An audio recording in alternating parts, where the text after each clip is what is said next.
Сайн байцгаана уу хүүхдүүд ээ.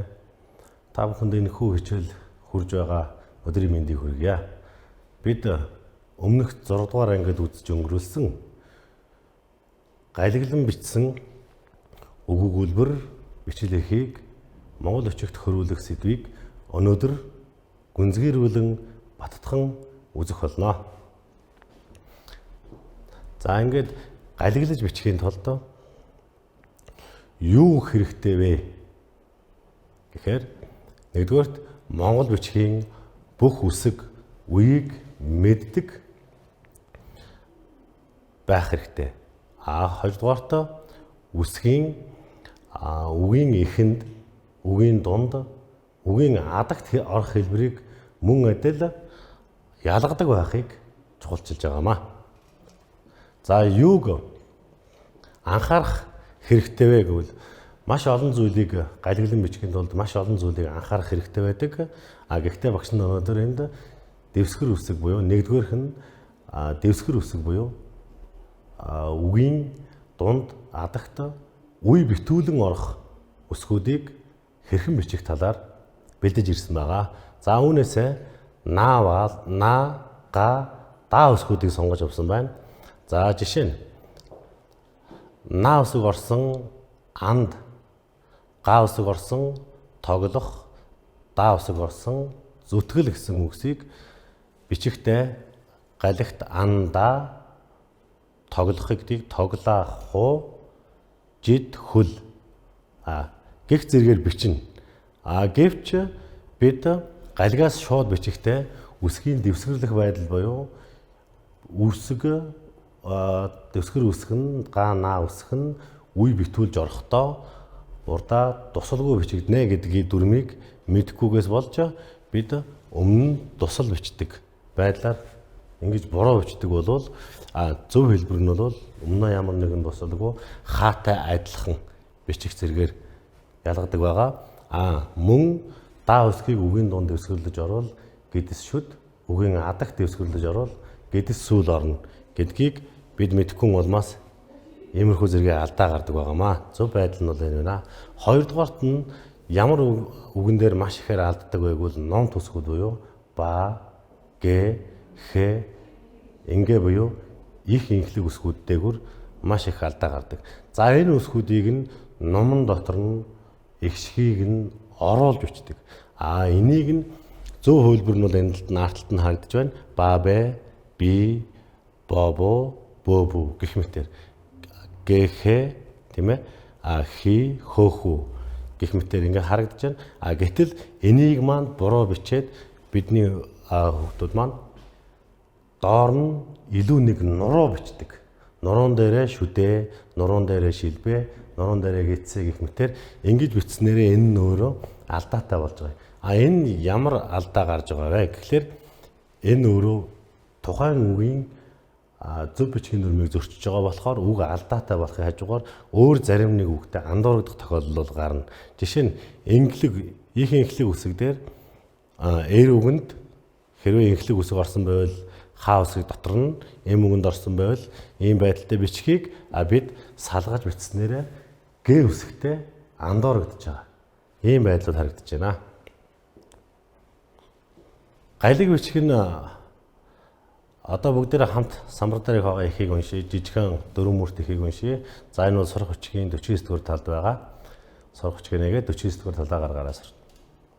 За хажуу дээр хар өхөр хэвтээд хамаг амтан босгож ядахад чихчийн чинээ хүү ирээд чичээд босгоно гэсэн дөрвөн мөртийг хэрвээ гайлглаж бичих юм бол Монгол бичгээр бичих юм бол хажаагуу дэгээрээ хара үхэр хэвтэгээд хамууг амитан босхаажу ядах хото чигчи ин чинэгэ хүү ирэгээд чичигээд босхаана гэж гайлглана.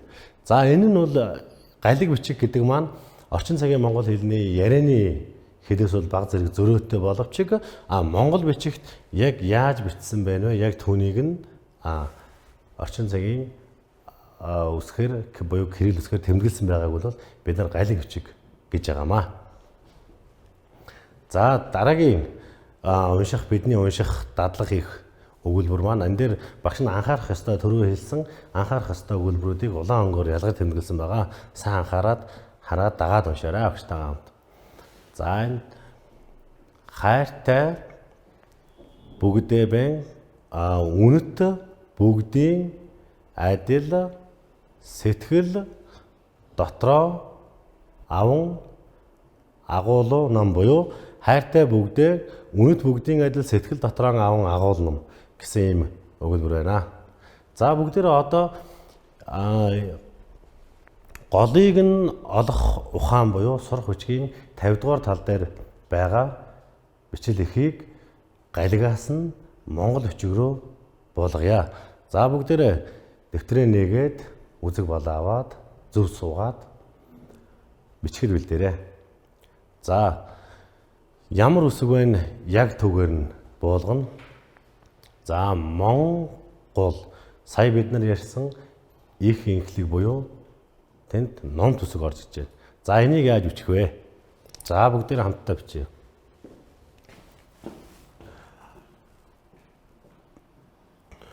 Монгол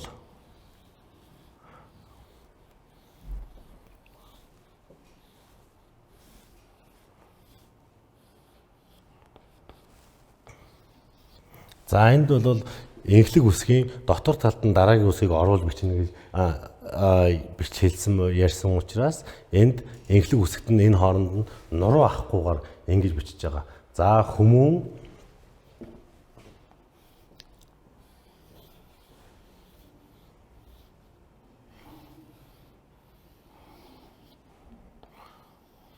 За мөн адилхан энэ дээр хүүхдүүд маань үгийн эхэнд орох үг шилбгүүгээр шилбийг нь орхиж бичих байдлаар алдаа гаргадаг учраас энийг бас маш сайн анхаарч бичиж явах хэрэгтэй. За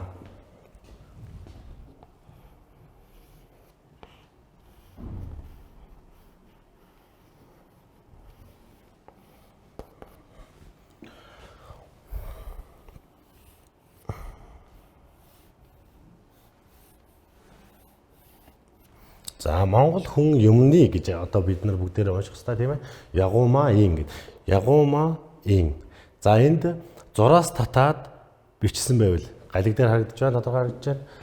Ягуум зураастад ин гэж бичсэн байвал монгол бичигт буулгахдаа дунд нь зураасын бичилгүүгээр зураасыг нь зай болгож хөрвүүлж бичдэг байгаа. За гол санаа гэдгийг мөн адилхан гол гэж бичсэн байгаа учраас урт о буюу урт хоёр гэдэстэй. За санаага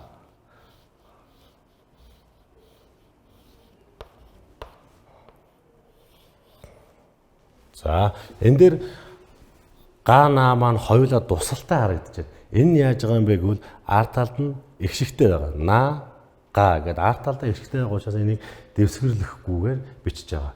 За үндэс ийг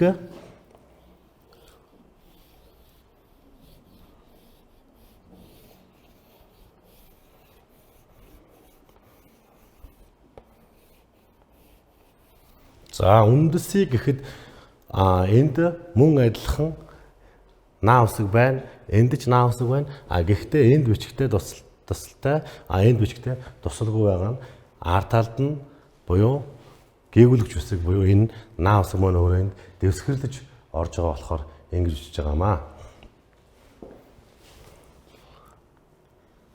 За бүгдээрээ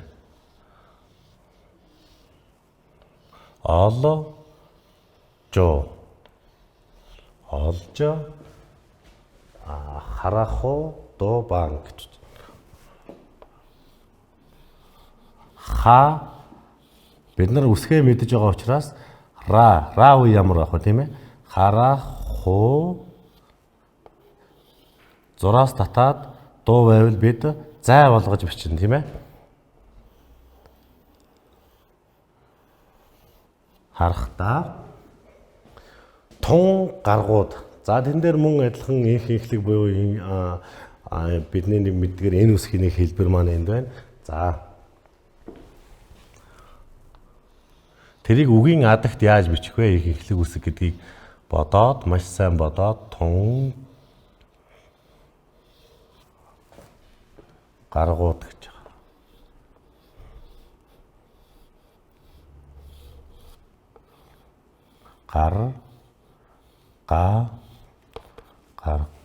Гарга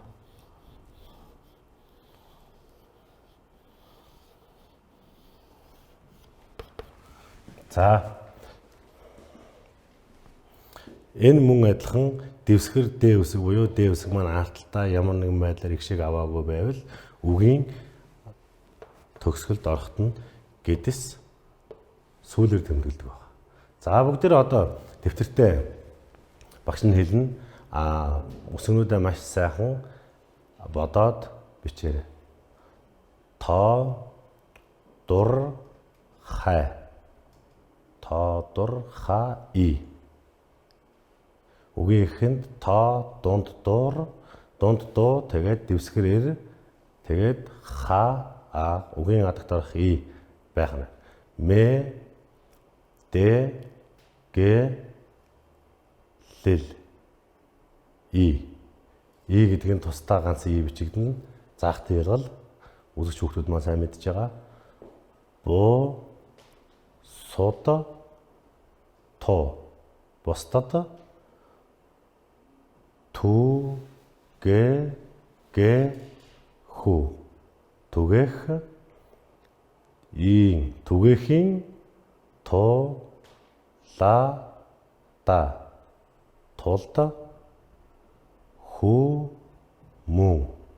хүмүүн дүү. За энд байгаа дуу дүү түү гэх мэтээр үсгүүдийг ялгасан байгаа боловч энэ бичлэгийн явцад ялгарч харагдаж байгаа. Энэ нь ямар дүрмтэй вэ гэдгийг бас өөртөө маш сайн бодож бичээрэй. Гол голыг энэ тийм ээ олж хэлэх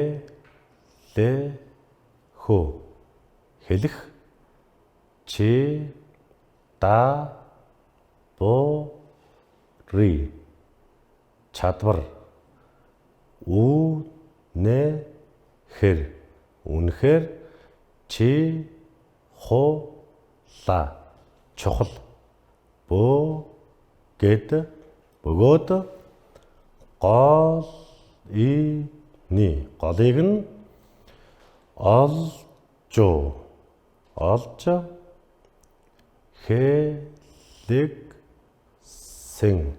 хэлсэн. За тэр хэлсэн гэдэг үгийг багшнаас самбарт бичиж тэгэхээр сая бичсэн байдалтайгаа тулгаад үзнэ.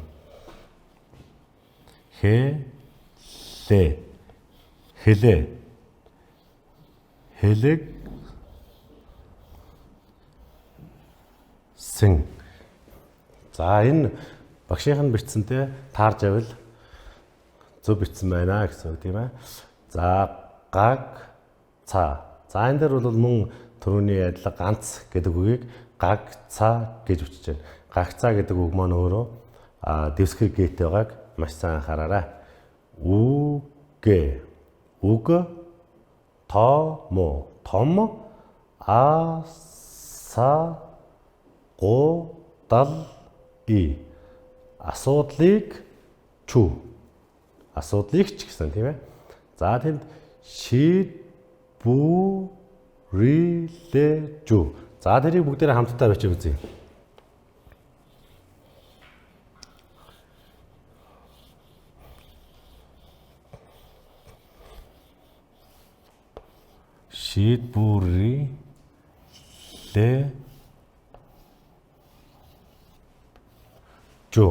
буюу дэвсгэр дэ үсэг маань үгийн дунд ингэж байх хэрэгтэй тийм ээ. Яагаад дэвсгэр дэ гэж байгаа вэ гэхээр ард талд нь эх шиг үсэг биш, гээгүүлэгч үсэг харагдаж байгаа учраас тийм ээ. Ч да хо чадах үе байна. За энэ дээр мөн адил үе гэдэг үгийг бас сайтар анхаарах хэрэгтэй. Үе гэдэг үг маань өөрөө бас эя үсгээр төгссөн байгаа. Эя үсэг бол Монгол бичигт орчин цагийн монгол хэлний дөрвөн үсгийг орлож чадж байгаа тийм ээ. За энд бол е үсгээр уншин. Тийм учраас үе байна гэж.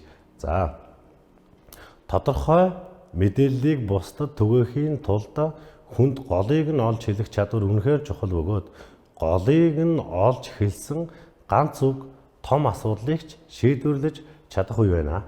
За гэсэн өгүүлбэрийг сая бид нар хөрвүүлсэн байна. За мөн адилхан тэр доотлоос нь дараагийн өгүүлбэр рүү байдлаараа тим, ти, муу, тим, эчэ, за ача, эчэ гэсэн дагуурыг бол эрийн үгэнд харгалзахгүйгээр нэгэр хэлбэрээр бичээд өмнөх үг нь эр эм байгаагаас шалтгаалж ача, эчэ гэж галиглана. За гол голыг олж хэлэх гэдэг гэдгийн цаана цаана цөген цөн үгэ үг дүү цөн үгэнд багтаан хуриян гуйлахогд. За энэ дэр мөн адилхан хуриян гуйлах гэж. За хураан гуйлах гэдэг үгийг бас сайн анхаарах хэрэгтэй тийм ээ. Хагас игээр бидний мэдих ия үсэг буюу дөрөнгийн үйлчлэгийг тэмдэглэж байгаагийн дөрвөн үсгийг тэмдэглэж байгаагийн нэг нь байна. За үйлдэл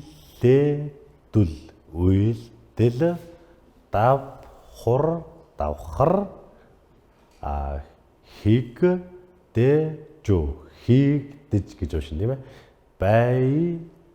Байдаг байна. За энэ өгүүлбэрийг ахаад эхнээс нь унших юм бол тиймээс голыг нь олж хэлэх гэдэг нь гэдгийн цаана цөөн үгэнд багтаан хураангуйлах үйлдэл давхар хийгдэж байдаг. За гэсэн их байна. За энэ ихийг бүгдээрээ маш сайхан анхаарад дагуулад бичье. За өнөөдрийн үндсэн хичээлээ батгаж та бүхэн маань гэрийн даалгаварт сурах хүчгийн 51-р талд байгаа дасгал 31-ийн А буюу Чингис хааны хур бороо оруулсан судраас эхийг Монгол бичгээс галиглан бичээрэй. Ирэх 7 хоногт Монгол бичгийн хичээлээр дахин уулзлаа. Баяртай хүүхдүүд.